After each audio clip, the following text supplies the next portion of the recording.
Hello friends, welcome to the channel. News और update के session में आपका स्वागत है।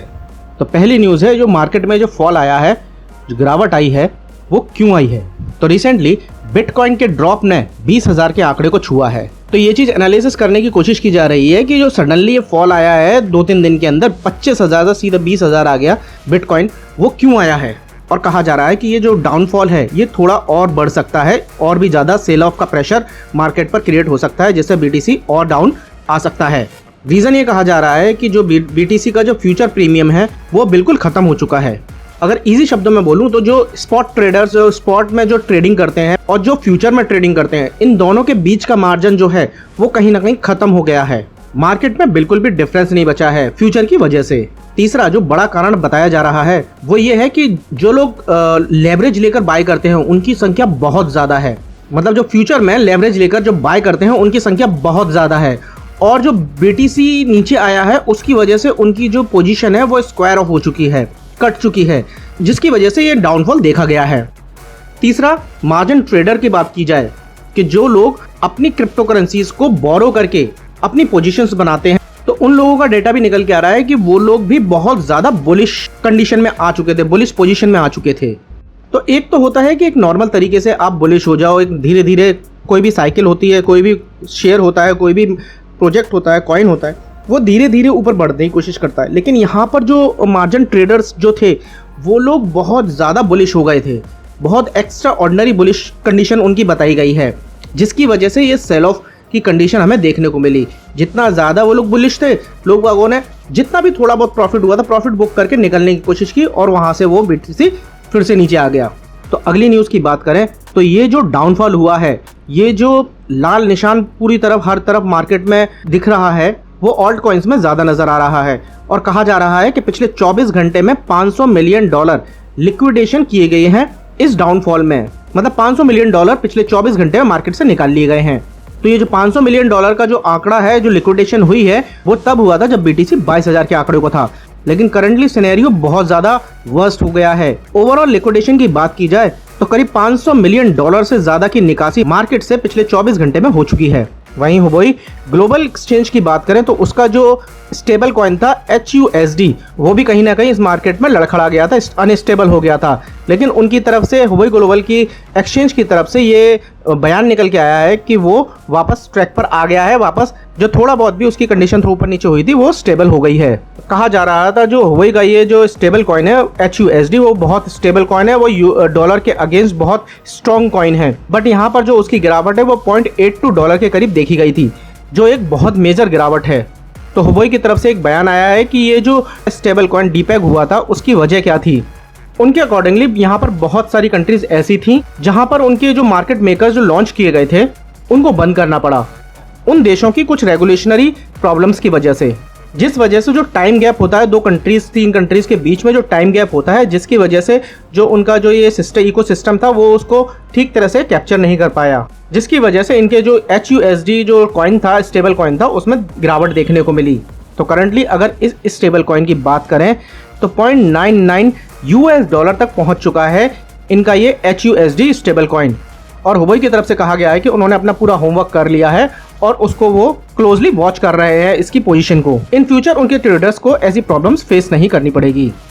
इन्हीं सब स्टेबल कॉइन्स की अनस्टेबिलिटी की वजह से यूएस के जो टेक्सास बैंक के CEO हैं, यूनाइटेड टेक्सास बैंक के CEO हैं, उनकी तरफ से एक बयान आया है कि यूएस का जो बैंक सिस्टम है उनको इन US डॉलर जो बैक्ड स्टेबल कॉइन होते हैं, US डॉलर से जो पैक्ड होते हैं स्टेबल कॉइन्स, उनको इन बैंकों के द्वारा जारी किए जाने चाहिए। जिसका एक एग्जांपल उन्होंने सर्कल का लिया है, और उन्होंने कहा है कि ये जो कंपनीज हैं जो स्टेबल कॉइन्स लॉन्च कर रही हैं, ये 1 महीने में बैंकों द्वारा जारी किए जाने चाहिए। उसकी वजह ये जो स्टेबल कॉइन्स के बैकहैंड में जो डॉलर की जो प्रेजेंस है और जो पैसा है वो कहीं ना कहीं बैंकों की बजाय इन कंपनीज के पास जा रहा है, जिससे बैंकों की जो फाइनेंशियल पोजीशन है वो डाउन होती जा रही है। बैंकों के पास पैसा नहीं बच रहा है।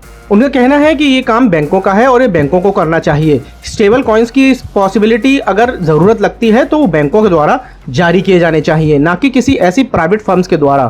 तो मे भी पॉसिबल है कि इन फ्यूचर हमें ऐसी कुछ रेगुलेशंस भी देखने को मिले, ये जो US डॉलर से जो पैक्ड स्टेबल कॉइन्स हैं वो बैंकों द्वारा जारी किए जाएं। तो अगली न्यूज की बात करें तो FDS US जो अमंग है उनके साथ वो 5 कंपनियों के साथ आई हैं जिन्हें सीज एंड डिसिस्ट लेटर प्राप्त हुए हैं FDIC से। FDIC यानी फेडरल डिपॉजिट इंश्योरेंस कॉर्पोरेशन, उनके द्वारा जो इन्हें सीज एंड डिसिस्ट लेटर जो प्राप्त हुए हैं वो 5 मेजर कंपनियों को प्राप्त हुए हैं और वो कंपनियां हैं FTX US and websites smart assets, FDIC crypto, crypto news और क्रिप्टो सेक। FDIC के थ्रू कहा गया है कि ये जो 5 कंपनीज हैं इन्होंने अपनी वेबसाइट पर इस तरह की एडवर्टीजमेंट, इस तरह की इंफॉर्मेशन पोस्ट की हुई है जिसमें ये कहा गया है कि ये जो कंपनीज हैं ये FDIC से यानी फेडरल डिपॉजिट इंश्योरेंस कॉर्पोरेशन से इंश्योर्ड हैं। पर FDIC के थ्रू कहा गया है कि हम इन 5 कंपनीज में से किसी को भी किसी भी तरह की किसी भी सर्विसेज को हम प्रोवाइड नहीं करते हैं, जिसके थ्रू उनको ये अपने जो मिसलीडिंग जो एड्स हैं उनकी वेबसाइट्स और दूसरे उस पर चल रहे हैं वो उनको वहां से हटाने के लिए कहा गया है, उनको ऑर्डर किया गया है।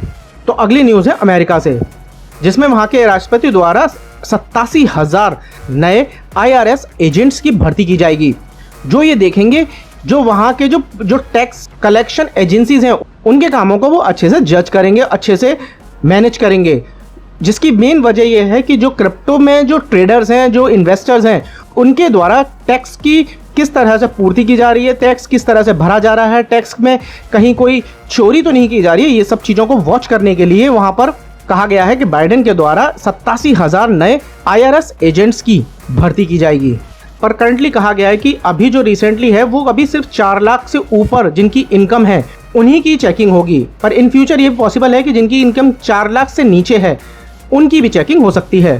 तो अगली न्यूज़ एक जैपनीज फाइनेंशियल बहुत बड़ी कंपनी है SBI, जिनका रशिया में माइनिंग का सेटअप लगा हुआ है। उनके द्वारा कहा गया है कि अभी रिसेंटली रशिया में जो क्राइसिस चल रहे हैं और उसकी वजह से या दूसरी रशिया की जियोपॉलिटिकल अनसस्टेनेबिलिटी की वजह से वहाँ पर जो है उनको अपनी माइनिंग बंद करनी पड़ी है, जिसकी वजह से उनका जो माइनिंग का जो प्रोडक्शन है करीब 40% तक डाउन हुआ है। और इस जैपनीज कंपनी के द्वारा कहा गया है कि पहली बार है कई सालों में, पिछले कई सालों में ये पहला ऐसा क्वार्टर है जहां पर उन्हें लॉस मेंशन करना पड़ा है। तो अगली न्यूज़ है फिलीपींस से। फिलीपींस ने अपने देश के लोगों को कहा है कि जो ये नॉन लोकल जो क्रिप्टो लेंडर्स हैं, क्रिप्टो एक्सचेंजेस हैं, उन पर अपनी ट्रेडिंग ना करें। साथ में फॉरेन एक्सचेंज की भी बात की गई है जिनके पास लाइसेंस नहीं है फिलीपींस में ऑपरेट करने का, उनके ऊपर आप अपनी ट्रांजैक्शन ना करिए, जिसमें बाइनेंस का भी नाम है। और फिलीपींस गवर्नमेंट बॉडी की तरफ से कहा गया है कि अभी तक जो भी ऐसे एक्सचेंज है जिन्होंने लाइसेंस नहीं लिया है या रेगुलेशंस के हिसाब से नहीं चल रहे हैं या जो लोग लोकल ट्रेडर्स हैं उनके थ्रू आप क्रिप्टो में इन्वेस्टमेंट ना करें, ये कहीं ना कहीं आपके एसेट्स के लिए खतरा है। तो गाइज ये थी कुछ लेटेस्ट आज की न्यूज़ एंड अपडेट क्रिप्टो से रिलेटेड दुनिया भर से। तो गाइज ये सेशन अगर आपको पसंद आया हो तो वीडियो को लाइक ज़रूर करें और शेयर करना ना भूलें ताकि ज़्यादा से ज़्यादा लोग इन न्यूज़ के साथ क्रिप्टो की जो लेटेस्ट न्यूज़ है उससे जुड़ सकें। तो गाइज आज के लिए इतना ही, मिलते हैं फिर किसी नेक्स्ट वीडियो में। Thank you.